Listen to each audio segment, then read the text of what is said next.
വല്ലാത്ത പൊന്നാൻ്റെ ചങ്ങാനത്ത് കണ്ടങ്ങൾ സൂം ചെയ്ത് കാണിച്ചു തരാം കേട്ടോ. ഉറപ്പില്ലാത്ത ചകിടി മണ്ണ്, ഞങ്ങളവിടെ ചവിടി മണ്ണ് എന്ന് പറയും. അതിൻ്റെ ഭാഗമാണ് ആ കിടക്കുന്നത് കംപ്ലീറ്റ്. ഇത് കണ്ടോ, ചവിടി മണ്ണാണ്. ഇതിൻ്റെ മേൽഭാഗത്ത് ഇതെന്ന് പറഞ്ഞു കഴിഞ്ഞാൽ ഇപ്പോൾ കാക്കഞ്ചേരി ഉള്ളത്. ഈ കാക്കഞ്ചേരി ഉള്ള ഭാഗങ്ങളിൽ ഈ സർവീസ് റോഡിനെ ചാരിയാണ്ട് ഈ കടകൾക്കൊക്കെ ഭീഷണിയാണ് സത്യത്തിൽ ഈ സർവീസ് റോഡ് തന്നെ.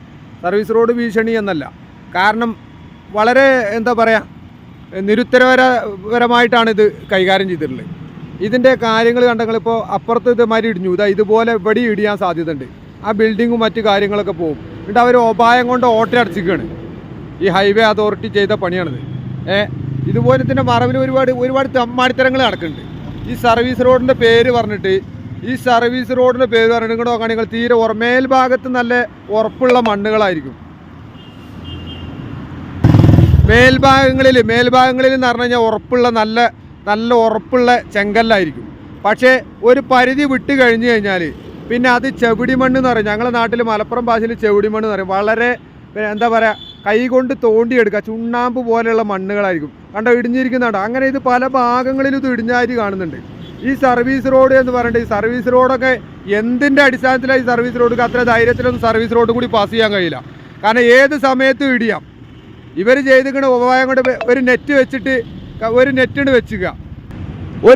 വെച്ചിട്ട് വിദേശ ഐഡിയ ആണെന്നും മറ്റേ മാങ്ങാത്തൊലിയാണെന്നും പറഞ്ഞിട്ട് ഇത് കണ്ടെങ്കിൽ വെറുതെ 4 കമ്പി ഇതിൻ്റെ ഉള്ളിൽ കൂടി അതിൻ്റെ മുകളിലപ്പോൾ നിൽക്കണേ.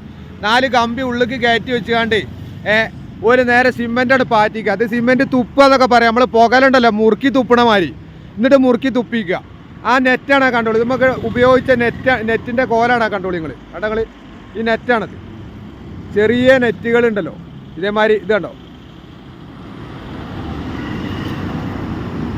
വളരെ ഇതില്ലാത്തൊരു നെറ്റും കൊടുക്കാണ്ട് ഉള്ളിലേക്ക് 4 കമ്പി അടിച്ച് കയറ്റിയാണ്ട് എന്തിൻ്റെ ഉറപ്പിലാണെന്നാവോ ഈ സർവീസ് റോഡ് വലിയ പ്രൊവൈഡ് ചെയ്യുന്നത്.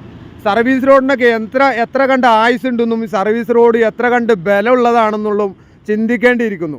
ഇതിനെതിരെ നാട്ടുകാർ പ്രതികരിക്കണം, അല്ലെങ്കിൽ ഇതിൽ ഭരണകൂടങ്ങൾ പ്രതികരിക്കണം. നാട്ടുകാർ പറയുമ്പോൾ ഇത് ഹൈവേ അതോറിറ്റിയാണ്, എന്തോ സംഭവമാണെന്ന് നിങ്ങൾക്ക് തോന്നുകയാണ്. ഹൈവേ അതോറിറ്റി എന്തോ സംഭവമാണെന്ന്. ഞങ്ങൾ പണം കൊടുത്തുകൊണ്ട് പോകേണ്ട സർവീസ് റോഡിൻ്റെ കോലാണ് നിങ്ങൾ. ഈ മറ്റീൻ്റെ അത്ര സ്ഥലമുണ്ട്. ഈ സർവീസ് റോഡിൻ്റെ കോലാണിത്. ഞങ്ങളെ ഒരു സർവീസ് റോഡിൻ്റെ കോലാണ്. ഒരു വണ്ടിക്ക് കഷ്ടി നെരങ്ങിയാണ്ട് പോകാം. അത് മാത്രമല്ല, ഇനി സർവീസ് റോഡ് കൂടി പോയാൽ തന്നെ ഞങ്ങൾ ഇത്രയും എന്തിൻ്റെ ധൈര്യത്തിലാണ് ഞങ്ങൾ പോയി. ഈ ബിൽഡിങ്ങുകളൊക്കെ ഇതുപോലെയുള്ള സർവീസ് റോഡിൻ്റെ സൈഡിലുള്ള എല്ലാ ബിൽഡിങ്ങുകളും കോടിക്കണക്കിന് രൂപ കൊടുത്തുകൊണ്ടുള്ള എല്ലാ ബിൽഡിങ്ങുകളും അപകട ഭീഷണിയിലാണ്. ഇവരൊക്കെ ഹൈവേ അതോറിറ്റിയാണ് കൈ കഴുകും. നല്ലോണം ആലോചിച്ചോളി അധികാരികളെ, അല്ലെങ്കിൽ അധികാരികളെ ശ്രദ്ധയിൽപ്പെടുത്തേണ്ടവർ നല്ലോണം ചിന്തിച്ചോളിയും. ഇത് വെറുതെ പറയുന്നതല്ല. വളരെ എന്താ പറയുക, എല്ലാ സ്ഥലങ്ങളും ഇപ്പോൾ അപ്പുറത്ത് കുറച്ച് ഇതിൻ്റെ കുറച്ച് കാക്കഞ്ചേരിൻ്റെ കുറച്ച് അപ്പുറത്ത് ഇതുപോലെ ബിൽഡിങ്. അപ്പോൾ എന്തിൻ്റെ അടിസ്ഥാനത്തിലാണ് എനിക്ക് മനസ്സിലാവുന്നില്ല. ഞങ്ങൾ ഇത്രയും കാലം യാത്ര ചെയ്തിരുന്ന റോഡ് എവിടെയാണ്? സാധാരണക്കാരായ ആളുകൾ ഒരു പുതിയ വണ്ടി എടുക്കുന്ന സമയത്ത് ഞങ്ങൾ റോഡ് ടാക്സ് എന്ന് പറയുന്ന അടക്കുന്നുണ്ട്.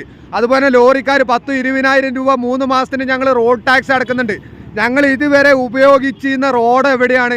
ഈ പൂച്ചൻ്റെ മറ്റേതിൻ്റെ അത്ര പോലുള്ള ഈ ചെറിയ റോഡുകളല്ല വേണ്ടത്. ഇത് കണ്ടങ്ങൾ ഇതുപോലുള്ള നാറിത്തര ചെയ്യുന്നത്.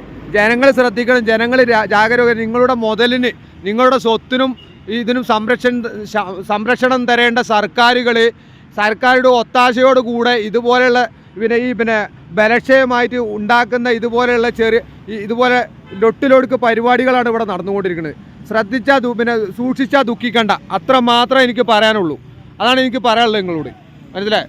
സുഹൃത്തുക്കളെല്ലാവരും ശ്രദ്ധിക്കുക, നാട്ടുകാർ ജാഗരൂകരാകുക, അധികാരികളുടെ ശ്രദ്ധയിൽപ്പെടുത്തുക. വളരെ ബലക്ഷയമില്ലാത്ത കണ്ടങ്ങൾ അടിയിലൊക്കെ ഇടിഞ്ഞ് പോവുകയാണ്.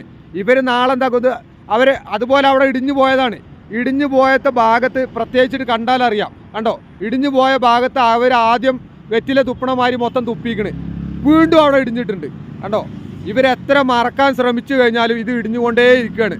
ആളുകൾ ശ്രദ്ധിച്ചാൽ നന്നു, അധികാരികളുടെ ശ്രദ്ധയിൽപ്പെടുത്തുക എന്ന് മാത്രം. ഓക്കെ, നന്ദി, നമസ്കാരം.